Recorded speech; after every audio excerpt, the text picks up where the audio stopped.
Over the last decade, we've seen the face of war change. As a country, we slowly came to understand that the wounds of war are often unseen. The VA and members of Congress have worked to bring more attention to these issues. We've worked on post-traumatic stress disorder and traumatic brain injury. The results is that Congress has allocated more resources to the VA so it can better diagnose and treat these unseen conditions. But there's yet another important area that we must improve. And that's how someone who experiences military sexual trauma is treated by the VA once his or her military service is over. Now, I heard about this issue from a Montana constituent by the name of Sarah Albertson.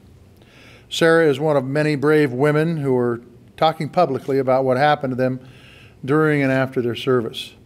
Military sexual trauma is something no service member should ever have to experience. Nearly 9 in 10 survivors of military sexual trauma do not even report the attack. And those who do spend years battling with the VA to get the appropriate disability rating.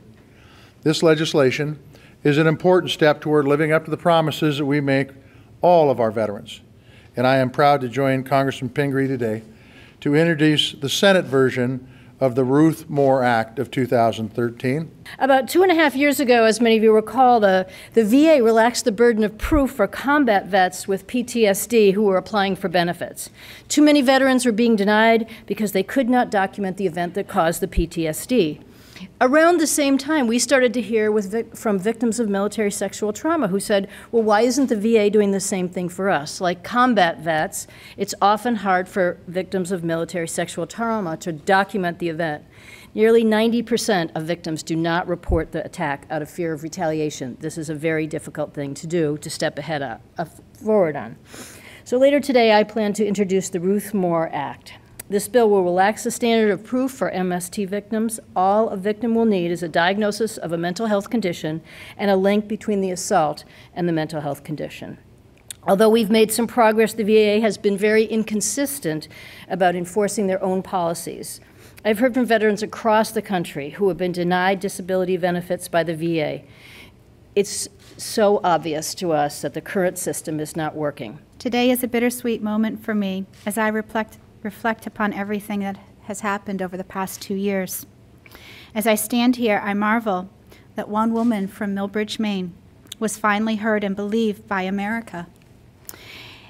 It was not always this way, and it is relief for many MST survivors as well as myself. I am so very grateful for Congresswoman Pingree and Senator Tester for creating this act. It gives hope to every MST survivor that things can be made right. This act is our future, and it gives us back our dignity when we try to get help. It will never fix what happened in the past, but it will help us because we will not be repeatedly traumatized by the VA as we submit our claims. More importantly, it will help expedite our claims from 23 years or longer to hopefully less than the minimal 2 to 5 years that the VA official in Maine projected in September 2012. This is a very profound moment for me because of the experiences and the relationships that I've gained. I've met so many truly wonderful people, and it reinforces the perspective that we are not alone in our struggle to face the past and change our future. As a survivor, it meant the world when Shelley Pingree listened to me. I saw the honest emotions of our country's greatest leaders come forth when I testified. This is a momentous occasion for all of us, and I want to thank Senator Tester and Representative Pingree for their foresight and vision in drafting this legislation. And I'd also like to thank Ruth Moore, my sister, an inspiring American who continues to serve the United States of America through her courageous work to bring justice to a very broken system. Finally, the nation is waking up to the fact that many of our women and men in uniform have been harmed, brutalized, and betrayed by their fellow service members.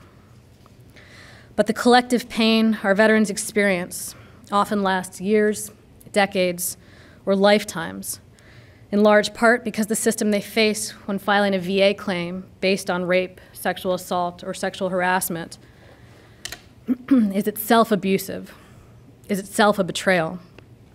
I was so very grateful to have been allowed to testify in July.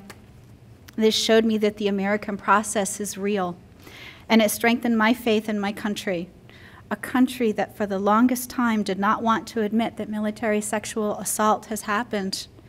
Congresswoman Pingree and Senator Tester, along with the many leaders who have heard us and co-sponsored this bill, have reminded us that integrity was never lost, for it resides within all of us. We are Americans, and we live in the greatest country in the world. As with any country, we do have problems and growing pains, but we are overcoming them with an indomitable spirit. Today, we make history with the Ruth Moore Act of 2013. Tomorrow, my fellow MST sisters and brothers will remember this day as the day hope was given back to us.